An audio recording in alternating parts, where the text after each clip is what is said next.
Hey, what's up, y'all? Back with another Key Point series, and this one's going to go pretty quickly because the information that I wrote originally in the book is old information. I started this book in 2011, so a lot of it is old, which means I'm going to be flipping back and forth between information on the internet and the actual book that I'm reading over here to my side. So let's get to it. Key Point 11. Social media is grassroots. Is this a redundant key point?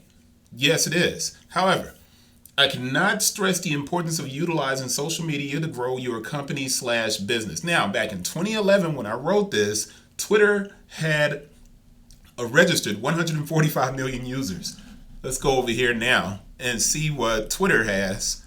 396.5 million users. Now, it's going through some ups and downs with the takeover by Elon, but that's pretty considerable. Now, the next fact, 2.9 billion people on Facebook. Um, at the time that I wrote this, Facebook had over 250 million. So you can see the growth of these social networks has been considerable. And the fact that I am being a bit redundant here talking about grassroots and that social media is grassroots, it's not quite the same. TikTok is in that kind of fertile stage because it's not new, but it's new enough that you can still kind of reach a big audience if you have really cool content for TikTok. Everything else, man, it's extremely difficult to grow now. So, yeah, social media is still grassroots, but it is very brand specific now. If you're a business person and you have business content, LinkedIn may be the place for you to be. If you're a younger person and you have, just creative content, TikTok may be the place for you to be. If you're 20 something, 30 something, Instagram may be your spot. It's very segmented. Older people are on Facebook. Some people are returning to Facebook. But all of these platforms are now at a point where they require you to actually pay to play in most instances. YouTube is great if you have video content like what I'm doing here. It's not landing very well, but that doesn't mean that I'm supposed to stop doing it. It's going to be an index for myself. When I go and do a speech somewhere else, I can tell people to go straight to YouTube and they can read whatever it is or watch whatever it is I talked about in a certain video. So it's a resource for me. You have to think of all of your platforms as resources. All right. Now, at the time I wrote this, I was in the English department talking with a teacher about a faculty based blog that could be incorporated into all of the professor's curriculum. Now you have whiteboards, chalk, all of these different things that are online tools for teachers, and it's literally moved that way anyway when I was talking. But I made this quote at the time back in 2010. I think it was maybe 2009, 2010. I said, technology and social media is creating a world where the professional is not measured by the degrees they have. The professional is now any person with access to technology and a drive to pursue their great ideas. And I was being a little bit facetious there, but I was honest. You can have a professor who's taught business for 20 years at a college. They don't have a blog and they don't have a social media. You can have some random dude that just decided to start a business blog who hasn't accomplished jack crap. And that dude can get 100,000 followers because he decided to take the chance and create this content online. But you have a professor who's taught this stuff for 20 years, who's probably well off, and they're not doing it. So if you're not a part of the social network, pun intended, you really aren't a business person. You have to be actively involved out there. That's for musicians, artists, everybody. So I'm not just saying business people. I'm talking entertainers, actors. You have to be a part of social media. It's extremely difficult to be Kanye, who bounces in and out of social media. You're not that. You have to reach people. And where people are, they're on various social media channels. So you have to be there. But that's key point 11, and that is social media is grassroots. Key point 12, find out about resources. I can't stress this enough. I'm constantly discovering information about Memphis. So I'm in Memphis, right? Now, when I wrote this book, it was 2009, 2009. Well, I wrote it from experiences from 2005 all the way till 2011. So I had all of these experiences in Memphis that I learned and I was going through that a lot of people weren't even aware of. And this was a big one in Memphis. There are several places that can be visited, and this is what I wrote in the book. You see over here, and all of this free information is available. The only thing a person has to do is give their time to researching their city's opportunities. Now, this is going to be very specific to Memphis, but I'm pretty positive if I sat down and did it for any city, I'm going to find more information, and I'm going to show you something as I get towards the end of this post. If you're in Memphis, that's going to help you considerably, and you may not be aware that these sites exist. So at the time, 2011, when I wrote this, I was saying you just have to give your time. One of the best free resources, and I'm not sure if the Renaissance Center is still here in Memphis, is the Renaissance Center, and that's located at 555 Bill Street. I'm pretty sure it's still there, but maybe it's changed a bit. Now, while that place is for Memphians, every city has a place like the Renaissance Center. Now, inside of the Renaissance Center, there were computers and a business library and a host of business mentors. And that included bankers and potential investors. All of these people give their time to the Renaissance Center. And it's just sitting there. Now, I utilize those services myself, and a few times that I've visited, I've never had to wait to speak to anyone at that place at that time. Those facilities are not taxed or overburdened. They're not stressed out. As a matter of fact, those kind of places tend to be waiting on people to walk in the door. Now, there are people in a position to help, and they want to help, but only if you are serious about the goal that you're looking to have addressed. Don't just go somewhere if you just like, I think I want to start a business. That is not what these places are for. You have to have a fully fledged plan, or you have to be working towards creating that plan. Don't waste people's time. All right? Go when you're serious about it. Now, Memphis also has the Tennessee Small Business Department on the campus of Southwest Tennessee. And that's the college, Southwest Tennessee College. And there are a bunch of other resources that you can kind of, check out. You can go to libraries and find information. But you don't really have to pay people to find this information. You can go out there and find it yourself. You can find a group of people to talk with. You can go to CoWorks, WeWorks.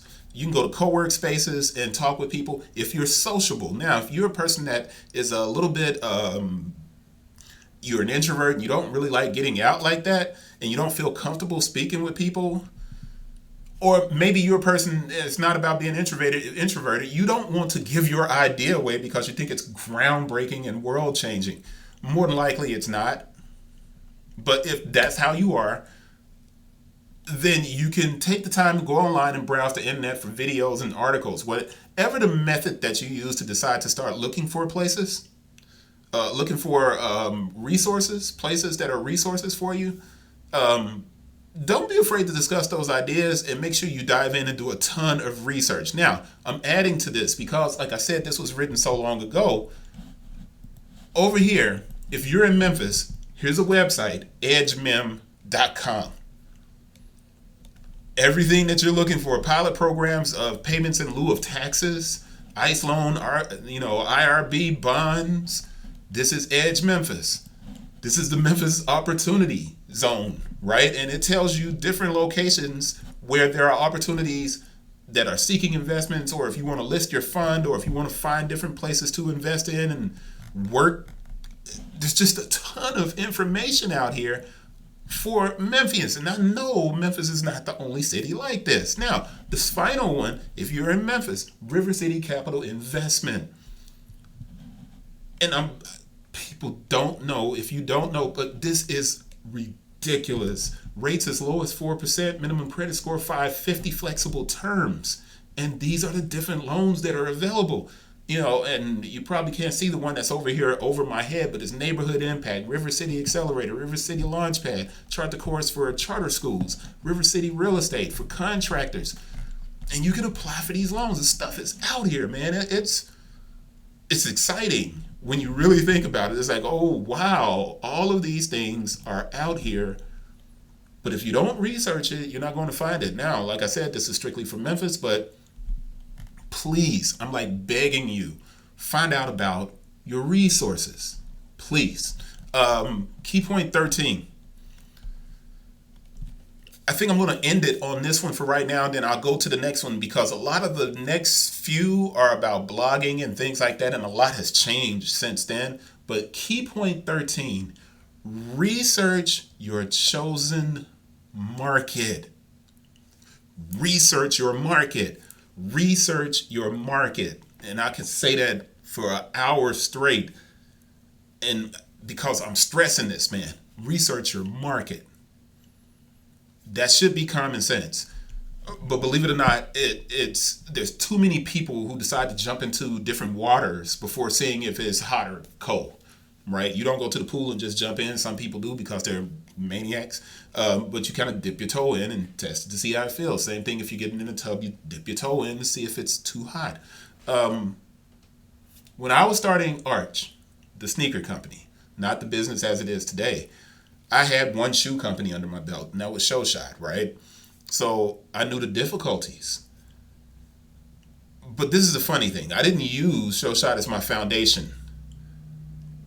What I said the second time around was, I want to be more knowledgeable. So I went out and I purchased Swoosh. I purchased the book, Just Do It. I purchased the book, The Towering World of Jimmy Choo. I purchased Primal Branding. I purchased Eating the Big Fish.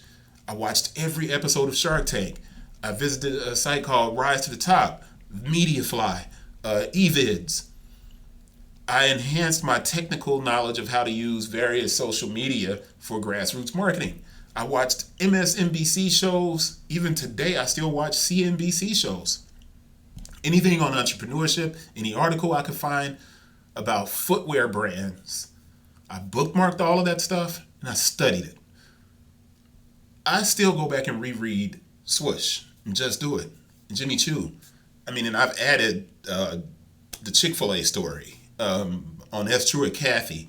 I've added all of these different books that I've read on business because in those books you're going to find inspiration, guidance, and it's going to enhance your knowledge of those stories for those particular companies, and that's going to be vital for you understanding what your company is going to be. One of the things that is really interesting is I'll talk with a writer, right? And this is when I was teaching creative writing. And the first thing certain writers will say is, I'm not reading anything right now because I don't want it to influence what I'm writing. And I get that. But I've been writing for a very long time now. I got my MFA in 2004. It's almost 20 years that I've been writing. And what I've realized over that time is that reading and picking up these really subtle nuances that are in other people's work, it can actually strengthen the work a writer is creating. I refer to the movie Finding Forrester, a lot. And I refer to that because there's that scene with the Ornette Coleman jazz, where he tells the young dude, he's like, hey, use my words to start with your words. And then Ornette Coleman comes on and the kid starts typing and he uses the start and then it turns into his own writing. I'm not saying you copy someone else's stuff. I'm simply saying that reading and being informed is going to help you a ton, right? Reading is the foundation of a successful writer. Reading and studying is the foundation of the successful entrepreneur. That's just period.